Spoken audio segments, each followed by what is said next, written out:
Tetahuara Ilsebeco es la voz en guaraní de un llamado a la acción para la construcción de una educación pública de calidad en Paraguay. Es un llamado a organizarnos en nuestras comunidades, es un llamado a los estudiantes, docentes, familias, padres, madres, ciudadanos y ciudadanas. Todas las personas sin discriminación alguna tienen derecho a aprender. Sin embargo, en Paraguay, hoy día el promedio de escolaridad es de 9 años, mientras que la población indígena alcanza apenas 4 años. No dejemos solo al docente para pulir la educación, una educación en valores, crítico y democrático, y que sea como un rayo de luz que llegue a iluminar esa parte oscura, ensombrecida que está la sociedad.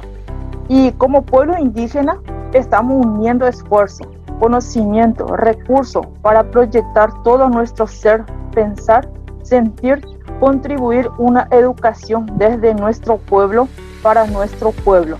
Para eso necesitamos más espacios, recursos humanos y financieros para que ningún niño indígena, campesina, rural y urbana sea solo índice de deserción o marginalidad, y que se implemente en las instituciones públicas una tecnicatura de mando inmediato u oficio a los jóvenes que egresan del nivel medio o tal vez del tercer ciclo.